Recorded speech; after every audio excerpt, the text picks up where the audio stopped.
Assalamualaikum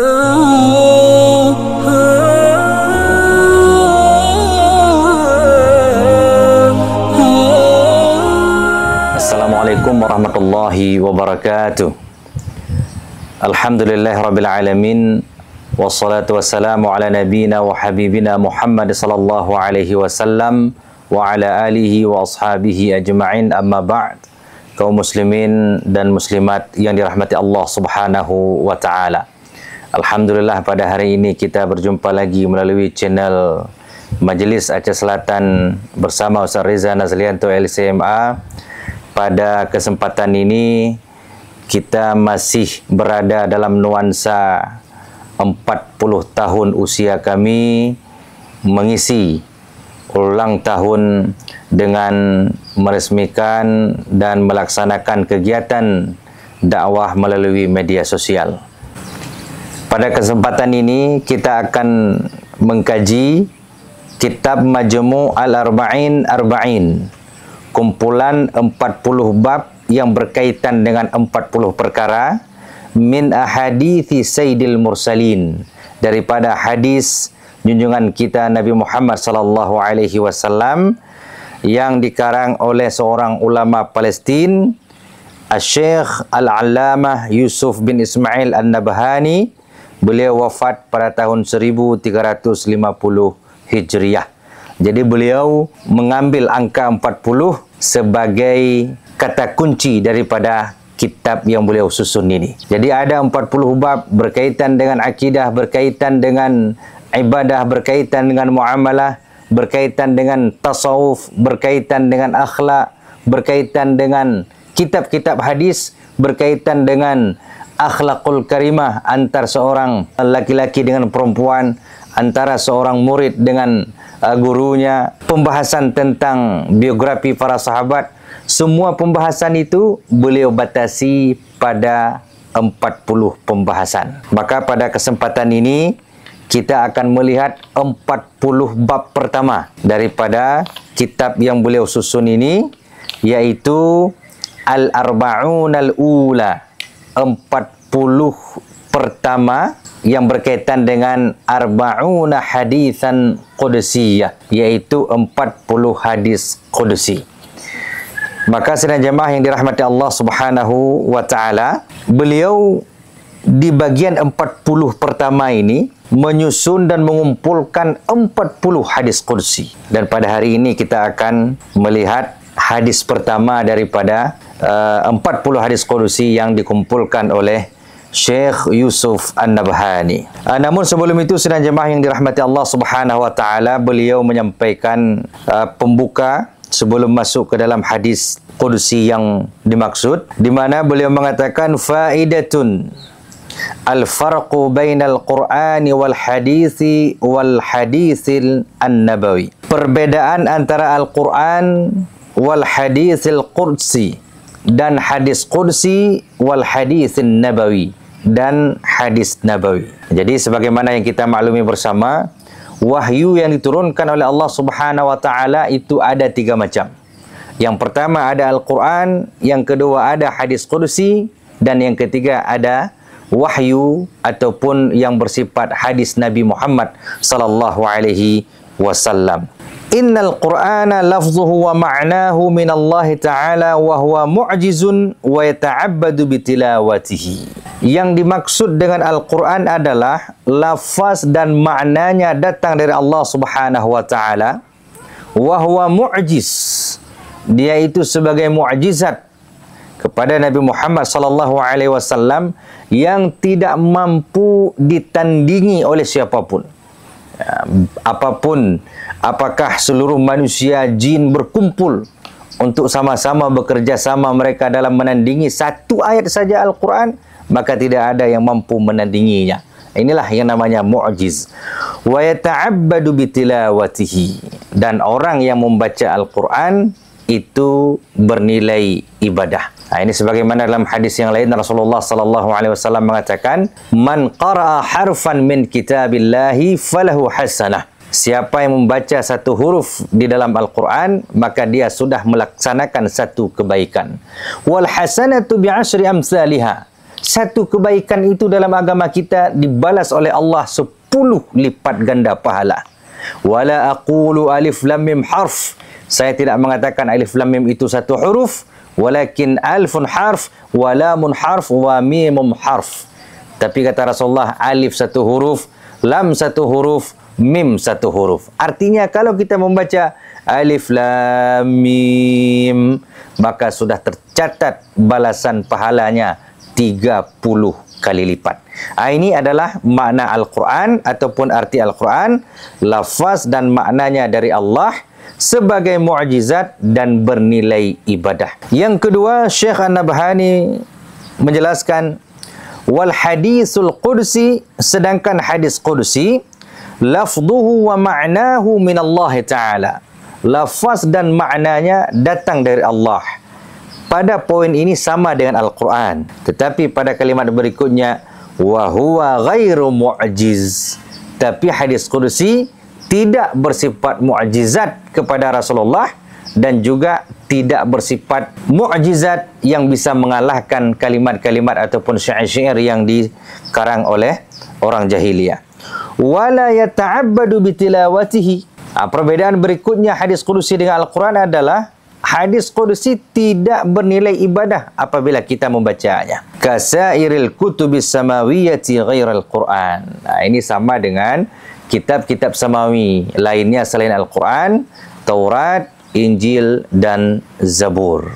Jadi sama-sama datang dari Allah tetapi tidak bersifat mukjizat, tidak bernilai ibadah. Wal hadisun nabawi, sedangkan hadis Nabi adalah lafzuhu minan Nabi sallallahu alaihi wasallam wa ma'nahu wahyun. Lafaznya datang dari Nabi Muhammad sallallahu alaihi wasallam, sedangkan maknanya adalah wahyu, artinya dari Allah Subhanahu wa taala.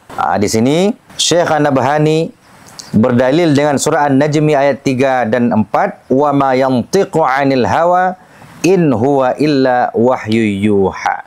Nabi tidak berucap dengan hawa nafsunya, tetapi setiap apa yang diucapkan oleh Rasulullah itu adalah wahyu yang diwahyukan kepada Rasulullah sallallahu alaihi wasallam.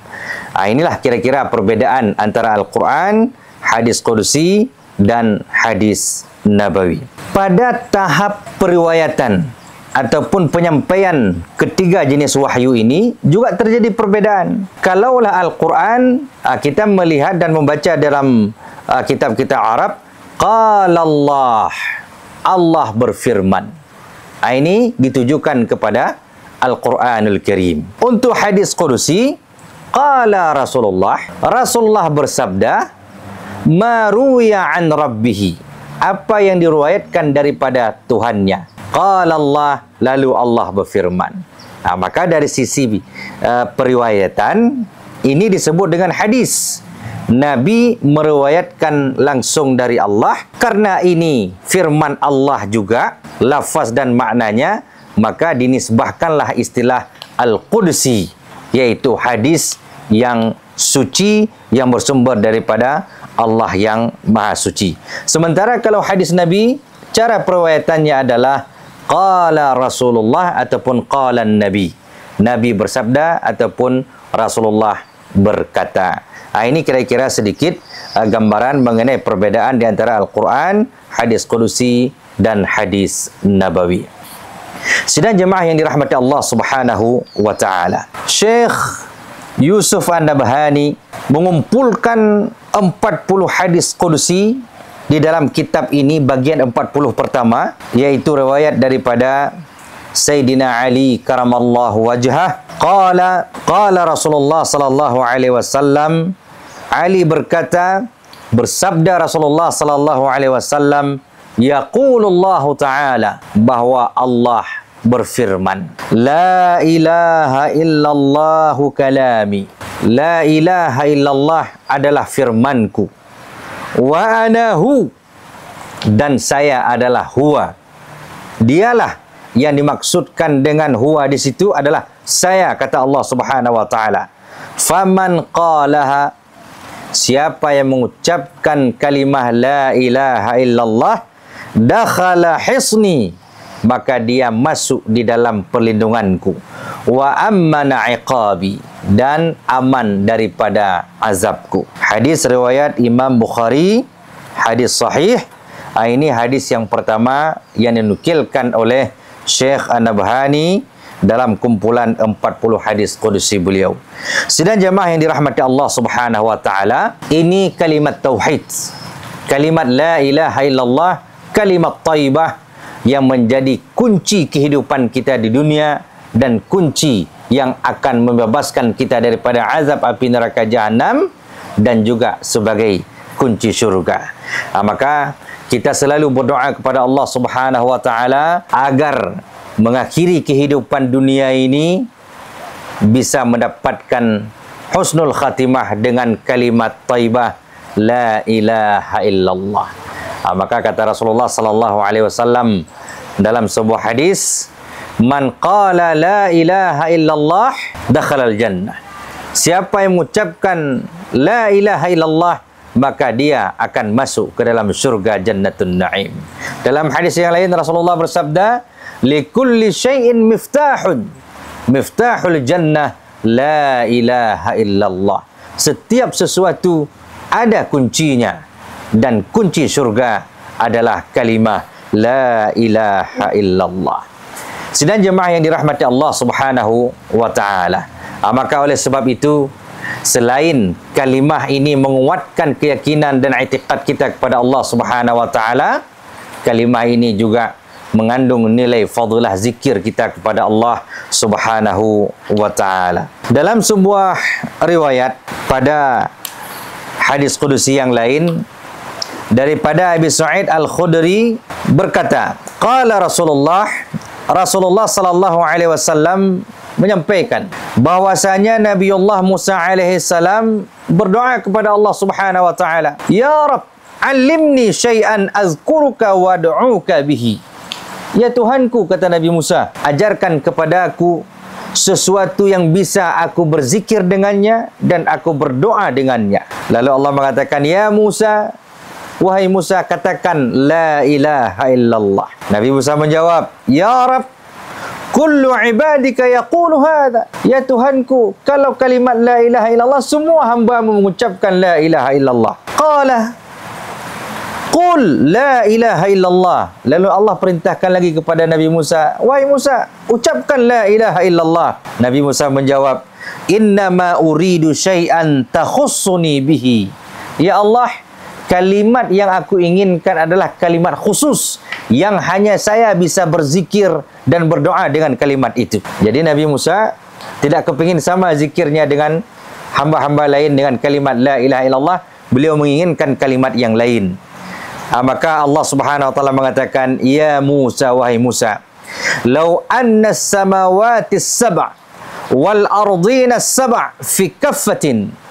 Kalaulah 7 lapis langit dan 7 lapis bumi berada pada satu timbangan, wa la ilaha illallah fi kaffah, sementara kalimat la ilaha illallah dalam satu timbangan yang lain, ditimbang, malat bihinna la ilaha illallah, maka yang paling berat itu adalah kalimah la ilaha illallah.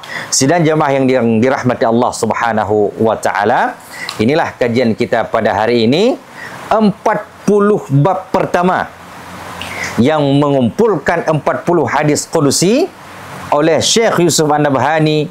Kita memulainya dengan hadis qudsi yang pertama tentang keutamaan dan kelebihan la ilaha illallah. Mudah-mudahan Allah memberkati dan merahmati kita semuanya, kembali kepada Allah pada akhir hayat kita dengan kalimah la ilaha illallah, sebagaimana juga petuah orang tua kita dulu mengatakan la ilaha illallah, kalimat thayyibah bekai tamati. Munyo kala gata hai lidah, Allah Allah takkan lam hati. Assalamualaikum warahmatullahi wabarakatuh.